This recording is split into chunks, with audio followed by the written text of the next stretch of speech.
The Portland Trail Blazers will have been eliminated 4 of the last 5 years. 4 of the last 5 years. 4 of the last 5 years. 4 of the last 5 years in the first round, and that is it.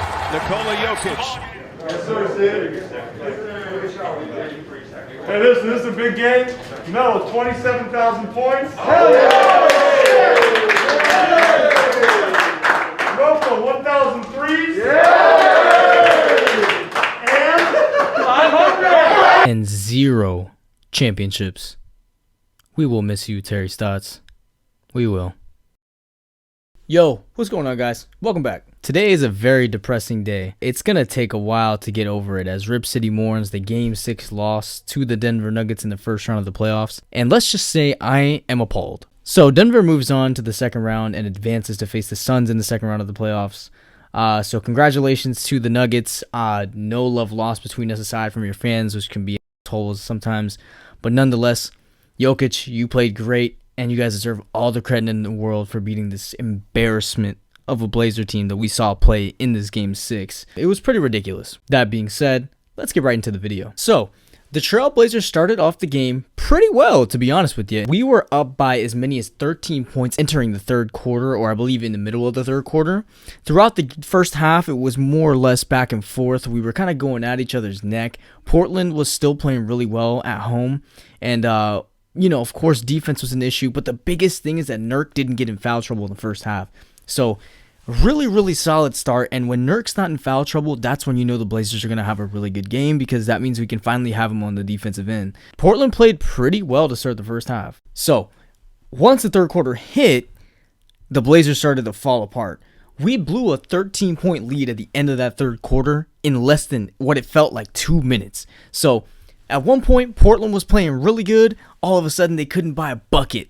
And the team was just struggling to figure out what to do and how to score a basket. It seemed like the Denver Nuggets, Monte Morris, MPJ, Aaron Gordon, it seems like they just didn't miss and they kept making the right plays. Of course, Jokic is the MVP, like I've said before, and he turned things around for the Nuggets, and the Blazers just didn't have an answer. Nurkic pretty much got all 5 fouls in that second half of the game. It seemed as if the foul bug started to bother him again. And I don't know what it was with Nurkic. I don't know what it is with Nurkic that he just can't not foul Jokic. Part of that has to do with the ability of Jokic and how he stays aggressive. And Nurkic just falls for it every time. Jokic just makes him bite and he ends up fouling him. And then it's been happening for the whole series, and it happened again. Part of that is why the Blazers lost this series. Nurkic is an essential piece of what this defense is, or at least was when this team played, and him not being on the floor, the Blazers were like negative 58 on the floor without him. With him, they were like plus 28. So huge disparity there between having Nurkic on the floor and having him not on the floor, and him getting in foul trouble makes the situation even worse. And in the post-game press conference, this man said he wanted a bigger role, and I like that. Nurkic maybe does deserve a bigger role. Stotts' offense literally only revolved around CJ and Dame. But man, maybe if you didn't foul out every single time, we'd give you a bigger role. That being said, Dame Lillard played pretty good, to be honest with you. I mean, 28 points and 13 assists. I'll take that any day of the week for Dame Lillard. But the issue was the Blazers just flat out suck, man. I mean, we're not built to be a championship contender the way we are at right now. The Nuggets, they're good. People stepped up. Monte Morris stepped up. Aaron Gordon stepped up. Millsap stepped up in the other game. It's all those individual pieces. Austin Rivers stepped up really good. That's what killed the Blazers, and the Blazers had no answer for it because they just flat out suck. And Dame Lillard can only do so much before getting tired. I mean, the guy dropped 55 points and lost the other night. And if you haven't checked out that video, by the way, go check that video out and see how pissed I was when that happened. But this man is giving it his all, and his team just doesn't help, and the defense sucks. I get it. Lillard is part of the problem. His defense is not that good. For that small of a guard, I don't even expect it to be that good. That being said, he's trying his best. This man is trying the hardest that he can, and him being tired after that 55-point performance is so justifiable. I can't even begin to tell you. He was giving people open looks. They just don't make them, and they suck. They flat out suck, or the pressure gets to them. I don't know, but he was giving them good looks, and they just didn't make them. Refs were making really terrible calls. The refs were literally going nuts in this game.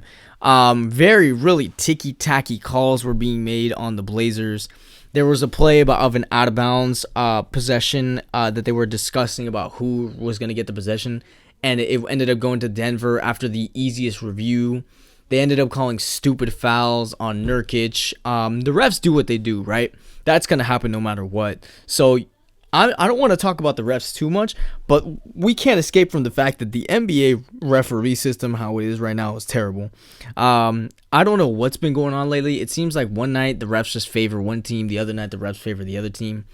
I don't know what's going on. I don't know what eyes these refs have, but I don't know, man. They need to figure something out because this thing is getting ridiculous. Every single night, these referees do something stupid, and in the biggest stage, which is the NBA playoffs, that should not be happening. So I understand that this is mostly on the Blazers for letting the game fall apart into their own hands. However, refs were also making pretty terrible calls, so I'm not going to deny either or. So the season is over, and the Blazers are over. We're done. This is over. There are going to be big changes made. One of them, which has already happened already, in the quote parting of ways, unquote, end quote, of Terry Stotts. And we all saw this one coming. I think every Blazer fan can rejoice in this day. Terry Stotts is not our coach anymore. That is the only coach Dame Lillard has ever had, and we are finally done with him. So I'm glad that this happened. We all saw this coming. Terry Stotts' tenure in Portland is now over. I don't know what the future is going to look like. I don't know what coach we're getting. We're going to have to see about that. But Terry Stotts is done in Portland. I'm happy about it. I think it was time. The way that Stotts was running his offense was also getting really stale with the iso ball of Dame Lillard and CJ McCollum and just pick and roll with Nurkic or any big, really. It was just give the ball to Dame, run a pick for him, and see what you can do. And I didn't like it. I wanted some more ball movement. I wanted some more off-ball movement. So I'm really happy that he's gone, and don't even get me started on how terrible that defense was on Portland, even given good defenders like Robert Covington and DJJ. So he's out, and I'm sure Blazer fans don't want to see him ever again. No disrespect to Terry Stotts, though. I think he's a great guy. I loved his character in Portland. I think him and Dame were great. We will miss him. So thanks, Terry Stotts. I know I made fun of you there in the beginning, but seriously, thank you so much for being our coach for that long and for giving Damian Lillard an opportunity to be who he wants to be. So thank you. Damian Lillard did post something on Instagram that led many people to believe that he was on his way out of Portland. The Instagram post from the superstar reads, a quote from Nipsey Hussle, quote, "How long should I stay dedicated? How long till opportunity meets preparation?" End quote. What could this mean? I guess we really won't know until something happens, and that is whether or not we hire the coaches that he wants, because reportedly Damian Lillard wants Jason Kidd to be the next coach of the Portland Trail Blazers. And I'm not totally against it, but I'm not all for it, really, because even though Jason Kidd is the assistant coach of the Lakers right now, the domestic abuse cases and all the other crap that the Blazers fans have been talking about in the Twitter comment section raises an eyebrow. So definitely something to look out for. Not sure that I'm the most proud of us considering Jason Kidd because of that, but hey, you know what? I don't know. Maybe that's why the front office is going to make that decision and I'm not. So we're going to have to see. Alrighty, guys. Thanks so much for watching the video. I really appreciate anybody tuning in and listening to this rant. It just really makes me super angry about this, man. I've been following this team for so long, and for us to be still in the same spot we were at almost 10 years ago really pisses me off. So thanks so much for watching the video, guys. We'll see what happens. We don't know what's going to happen. We don't even know what's going to happen with the Clippers. We don't know what's going to happen with the Lakers' future or their roster shakeups potentially. The Bucks lost the game 1 today to the Nets. So who knows what's going to happen? Harden got hurt. We'll find out. Thanks so much for watching. I'll catch you guys in the next video. So peace out.